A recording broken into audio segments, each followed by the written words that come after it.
Eu sou a Aline Barbieri, sou coordenadora no Tech Tudo e hoje eu estou aqui para anunciar um convidado super especial.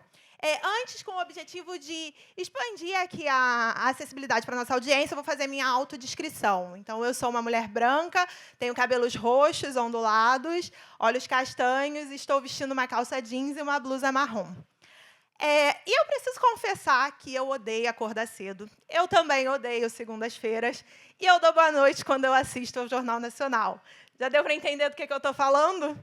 Bom, então, preparem os seus depoimentos mais sinceros, atualizem os seus scraps, atualizem a foto de perfil, coloquem a sua melhor foto de perfil, que hoje a gente vai falar de um pedacinho muito especial da história da internet.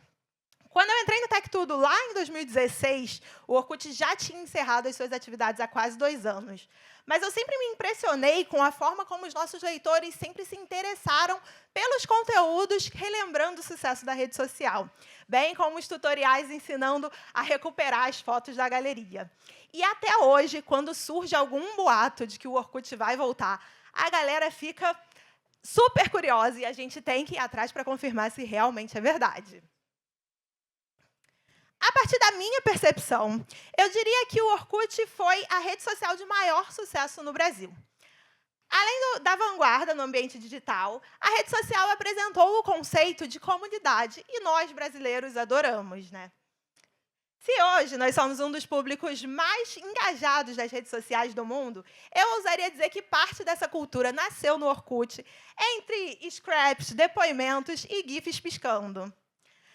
Para além de reconhecer a importância do Orkut no ambiente digital brasileiro e olhar com saudade para essa rede, precisamos falar do futuro.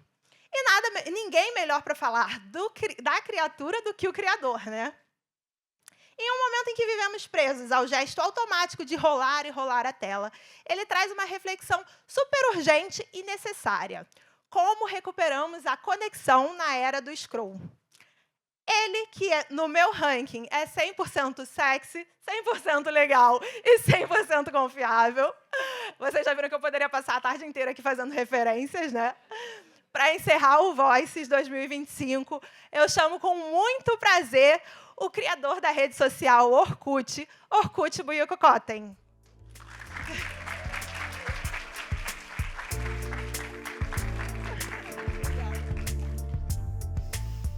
Boa tarde, Rio. I'm so happy to be back in Rio, a magical city, one of my favorite cities in the whole entire world. And today I'm going to take you on a journey. We're going to talk about the origins of social networking. We're going to talk about social media. We're going to talk about loneliness and happiness and connection and community and the future of social networking. I want to start off with a story. A couple of years ago, I reconnected with an old high school friend at a small cafe at Istanbul. I was so happy to see her after so many years. But our interaction left me feeling unsettled. From afar, her online presence was a world full of joy. There were pictures of her traveling, laughing, always surrounded by friends. She seemed to be having the life that we all dream of. But the analog version of her was something completely different. My friend, who seemed to have it all, who was admired by all her friends on Facebook and Instagram, was a single divorced mom struggling to make ends meet. She told me that she was lonely, she was tired, she was exhausted. And she only went out once or twice a month, not because she longed adventure, but she longed an escape. Her online reality was completely different than her analog version.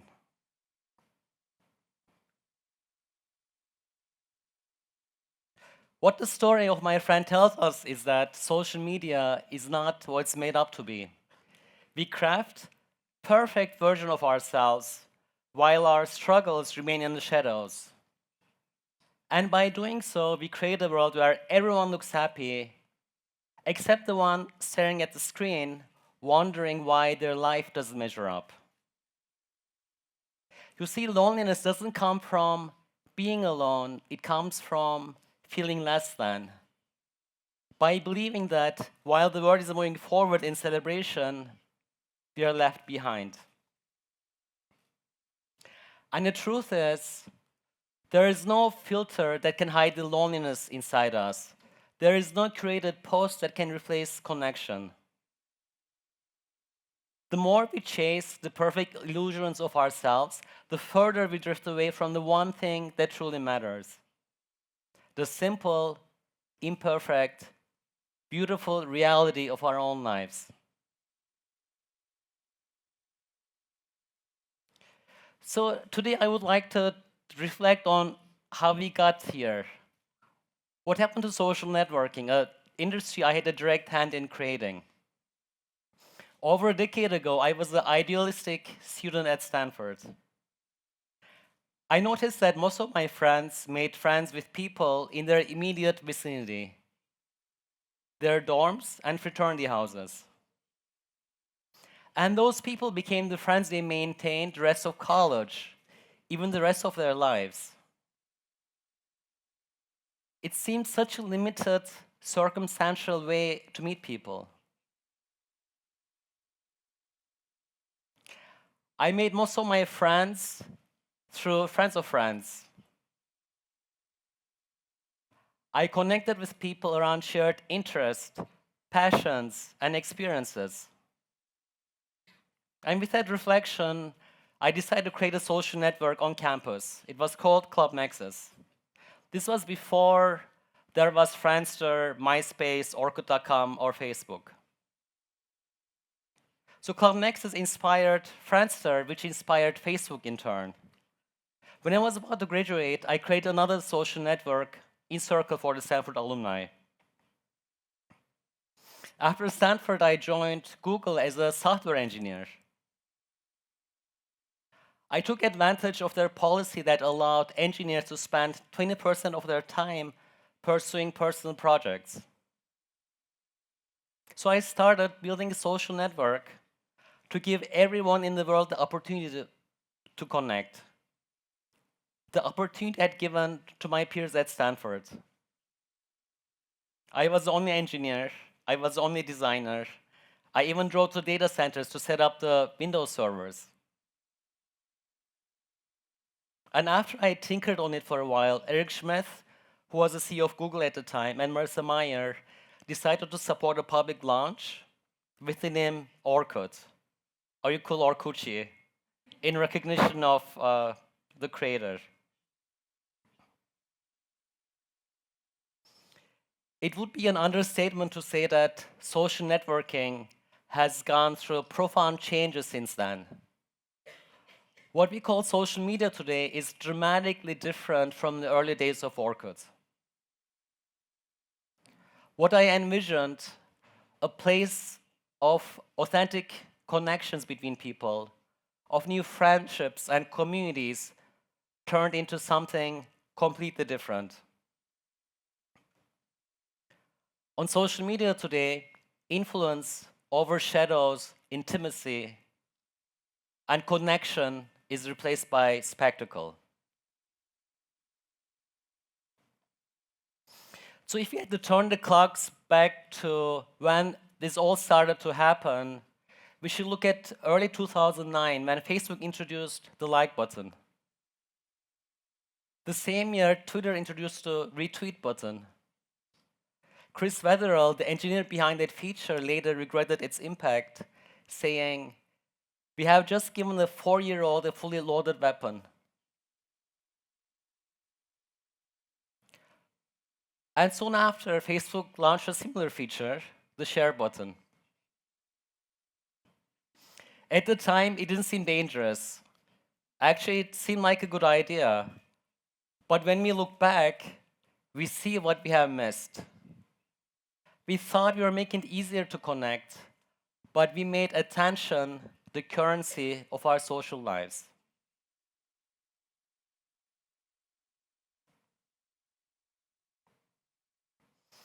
So something went terribly wrong after that. The like, retweet, and share buttons gave people the power to influence others, whether their posts became public or viral. As an unexpected consequence, meaningful and authentic connections no longer mattered. What mattered was not feelings, the stuff behind friendships and relationships, but numbers. Emotions just became a tool for ratcheting up engagement. Every click, every like, every moment spent scrolling was designed not to bring us closer together, but to grab our attention. Powerful algorithms turned attention into narcissism, friendship into currency, and intimacy into a theater. What was supposed to connect us became just another place for us to consume. And in that shift, online authentic connection was lost in the noise of our feeds. Today, social media is not about connection. It's all about clicks. A post, no matter how vulgar, hateful, fake it is, will rise to the top of your feed as long as it generates engagement. And posts that trigger emotion, especially anger, are most likely to be shared. There's tremendous technology and AI between the algorithms that create our feeds. What people don't notice is that the algorithms are optimized for engagement and virality. And that's what makes social networking and social media so harmful, but at the same time, immensely profitable. It's hard to quantify exactly what was lost in this transformation. But I want you to think about a particular domain in which we know that something was lost. And I think that's something we all here care deeply about. It's about love. The search for love was something we hoped to find and often found in the analog world. A shared moment of intimacy in a soft-lit room. A glazed exchange in a crowded cafe. A conversation that stretches to the early hours of the morning. Or a common passion that brings people together. Today's social networks have reduced the search for love into an algorithm, a game of statistics and swipes, where attractiveness is not measured by the depth of someone's personality, but whether their image fits into a narrow frame of desirability.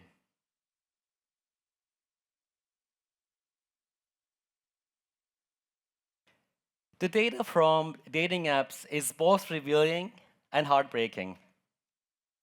Only 15% of the most desirable users get all the attention, while the rest are getting ignored.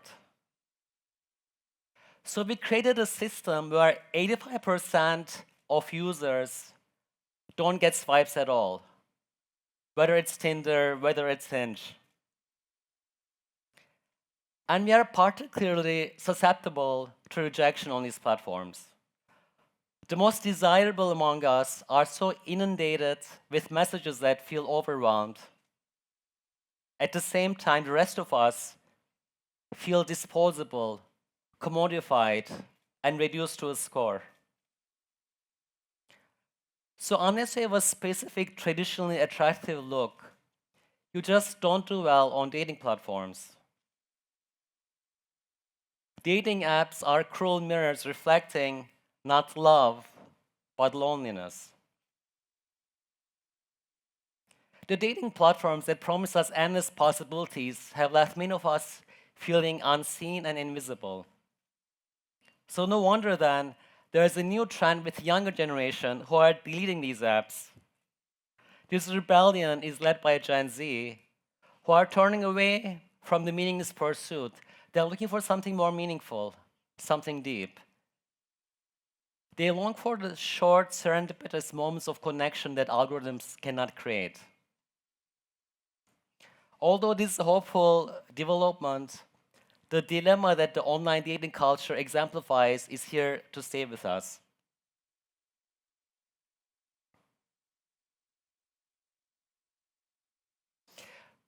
We forgot how to connect to each other. We lost our sense of connectedness. And it's a paradox. By every measurable metric, we are more connected than ever before. Our phones connect us to millions instantly. Our feeds give an endless stream of updates from our friends. Our notifications make sure that we never miss a moment. But despite this hyperconnectivity, we have never been lonelier. A study in 2023 by US Surgeon General found out that loneliness has reached epidemic levels, with 1 out of 2 adults having feelings of disconnectedness. Young people, those raised in a digital age, are suffering the most. In 2003, only 8% of young adults 18 to 25 said they sometimes or always feel alone. Today, that number is over 25%.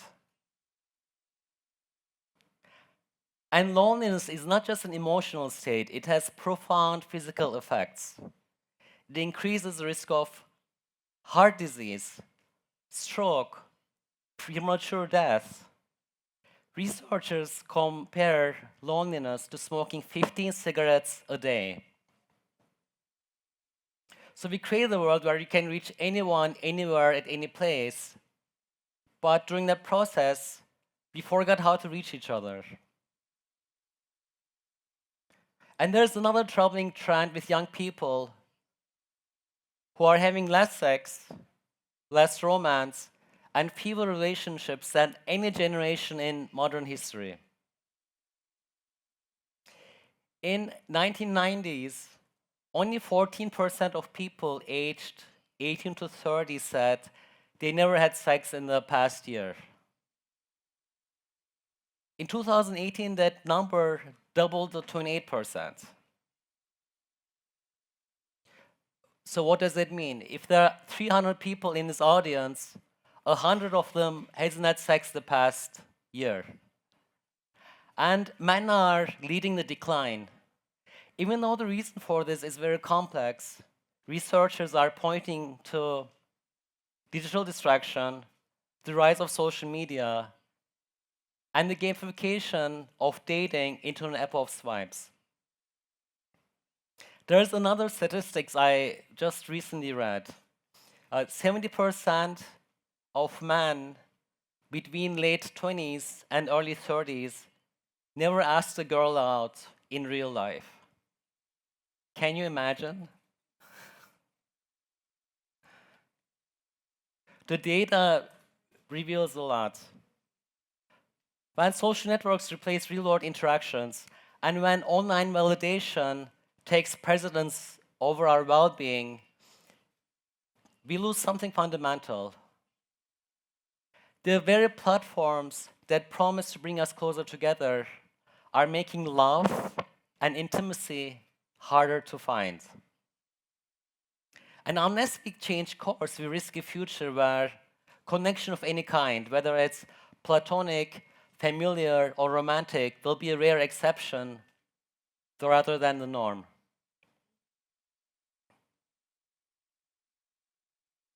No surprise then, we also have a crisis in mental health. In his book, Anxious Generation, Jonathan Haidt examines the alarming rise of mental health issues in adults associated with social media and smartphones. He warns that social media is fostering depression, anxiety, especially among the younger generation.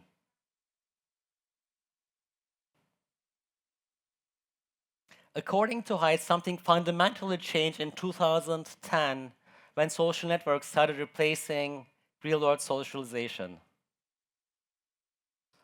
Platforms like Facebook, Instagram, TikTok, features like the Facebook newsfeed that grab our attention and constantly keep us engaged in social comparison lead us to despair. In response, he advocates for no cell phones until high school, limited screen time, and promoting real-world socialization. What Heid's research tells us is that we have forgotten the importance of analog connection with severe consequences for the younger generation. We are in a moment of despair and we need to find a way forward. Social networking is broken and we need to fix it. And I believe that social networking can be once again what it used to be, a place that brings people together, where friendships are cultivated, where lonely souls can find each other across emotional and physical space and time. I don't want us to just rebuild and revive the old ways of social networking. I want us to think about how we should connect online and offline. I want us to work towards something authentic and meaningful, something that flourishes the soul instead of deadens it.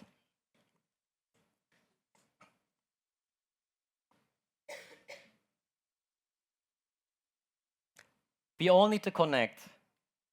Human connection is in our DNA. It's a fundamental aspect of our existence. Our need and ability to connect transcends time and cultures.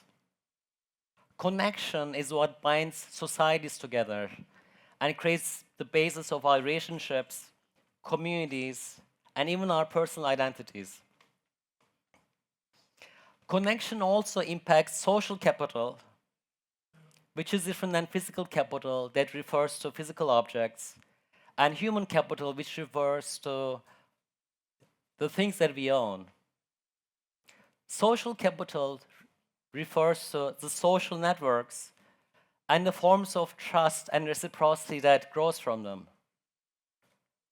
Social capital depends on position, reputation, friendship, and community. Social capital is what keeps us happier and healthier. It makes us smarter and safer and happier. And social capital and connection has been on a heavy decline the past decades. Take the practice of entertaining friends, for instance. It's not moving outside our homes, it seems to be vanishing completely. We spent less time having conversation over meals. We see our friends less often. We engage less in casual activities that spark spontaneous relationships. We spend more time doing, more time watching. We know our neighbors less. We don't see our old friends that often. And things that make us the happiest, like volunteering, club going, entertaining people, happens between once a month and never. Many of us have forgotten the joy to have friends around at a dinner table. The rise of selfishness and the breakdown of communities is a very serious problem in our world. One of the culprits of the decline of social capital is social media platforms like Facebook, Instagram, that are prioritizing profits over safety. And they profit from anger and negativity. They do so because anger and negativity creates more engagement, which keeps people on the site longer, which means they make the companies more money through advertising and from data being sold. Anger and negativity is a massive problem in our age. Depression, cancel culture, political polarization, threats to our democracy. So young people compare themselves to each other and feel depressed. Scrolling endless bad news keep us down. Calls to cancel culture almost always start on social media. So misinformation spreads. Vulgar, hateful, angry posts spread the fastest, often leading to polarization online and even violence in the real world.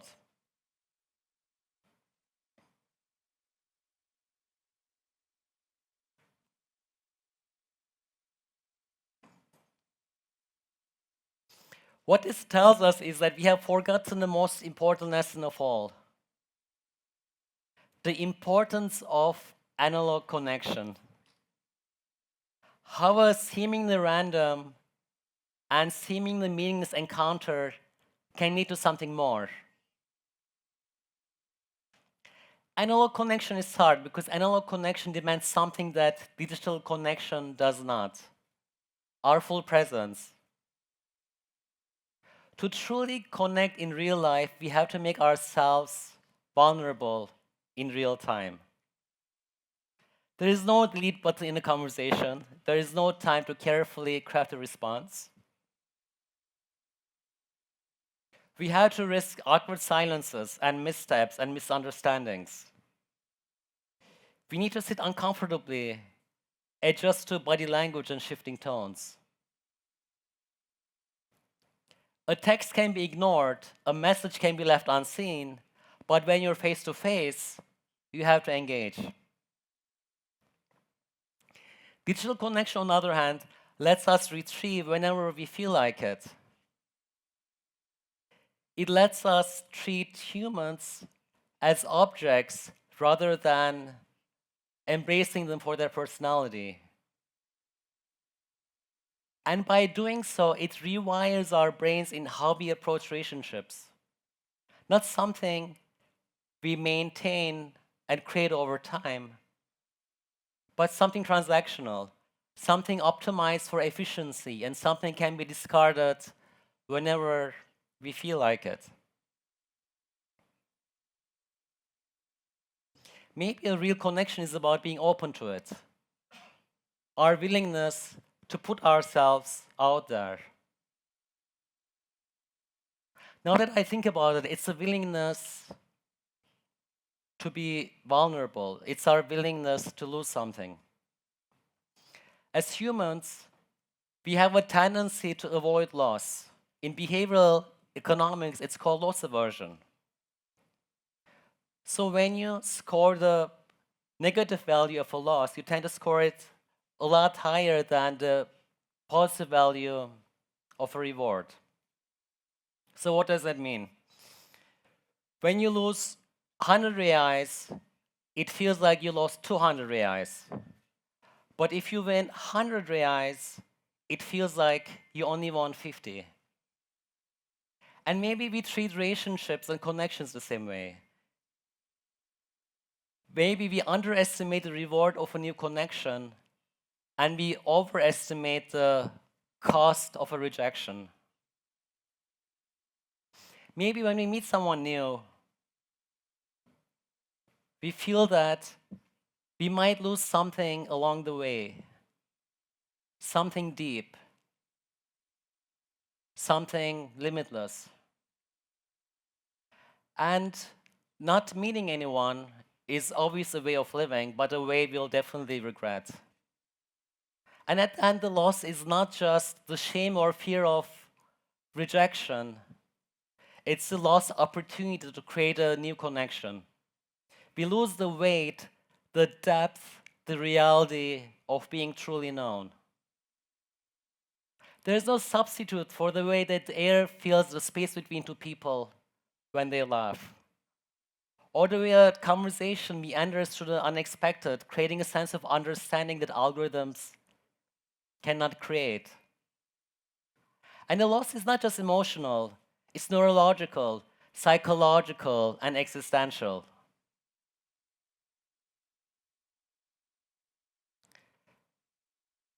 Studies show that connections that were fostered by filtered, messy, real-life interactions is what makes us the happiest, what drives away loneliness, and gives life its meaning. If we forget to connect to each other, we risk living in a life of superficial interactions, where we know many people, but nobody knows us. Or we are seen by many people, but nobody truly understands us. And for me, that's the biggest kind of loss.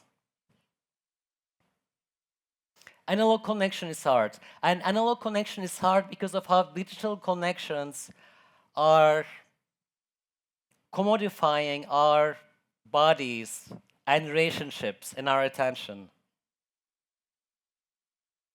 If you stop and think for a minute, the upside of having a friend, a true friend, a real friend, a thinking friend, a loving friend, someone you can count on, is always impossible to quantify.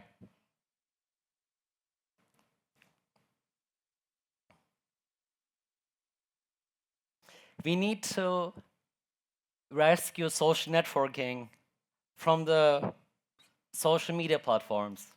We need to rebuild these platforms into networks that foster authentic connections and communities. And technology is not the enemy, technology is just a tool.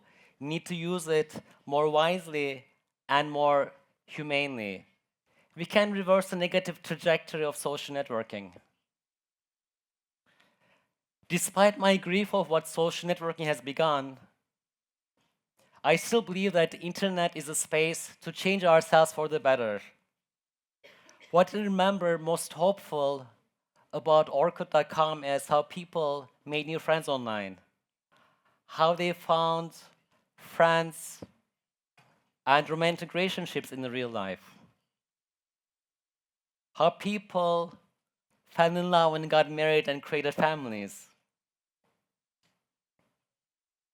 And the future of social networks need to allow authentic connections and deep conversations like the ones that we had on Orkut. They need to work towards creating communities based on shared interests, not just doomless scrolling. They need to create places of inclusivity where vulnerability is not punished and people can be unfiltered and be seen exactly as they are.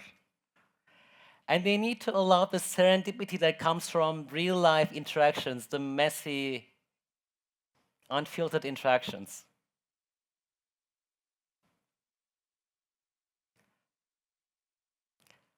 Nothing can replace the power of human connection. Not an endless feed, not a perfect algorithm, not even AI. I still remember the messages I received when Orkut launched. People who have found their lost friends, long distance lovers who stayed connected across oceans, and lonely souls who reconnected with their families. All these beautiful strangers gave me the hope that the internet can change our lives for the better, that can make us feel connected and belong and make us whole. And that's the world I believed in over a decade ago when I started on this journey. And this is the world I will fight for today, tomorrow, and every single day.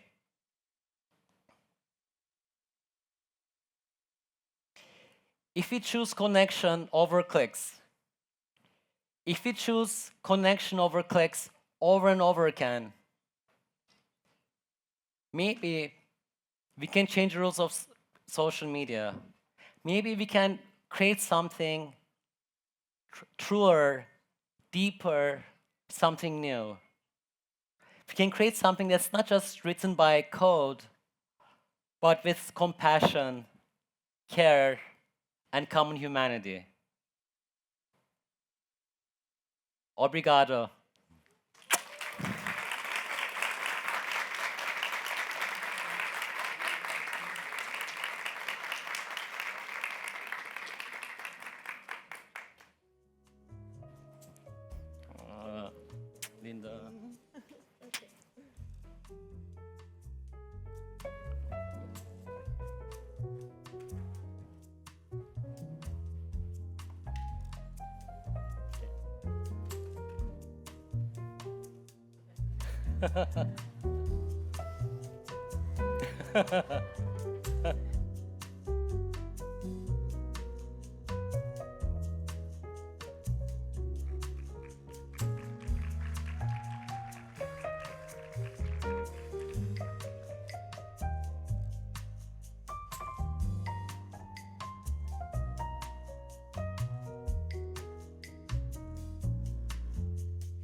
Estão me ouvindo? Então, gente, que apresentação incrível, né?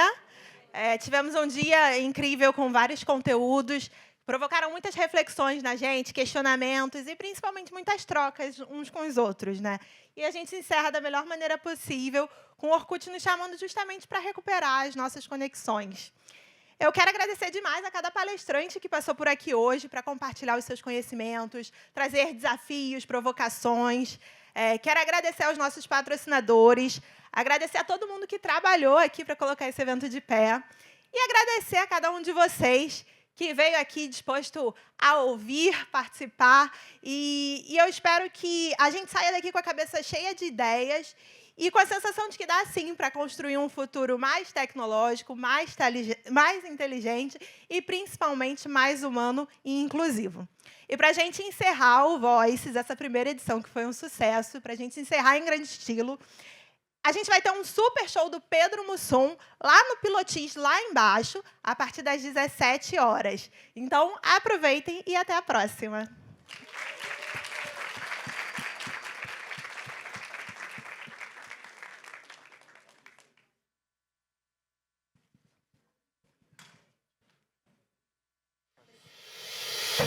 O Brasil é a nossa fonte de inspiração.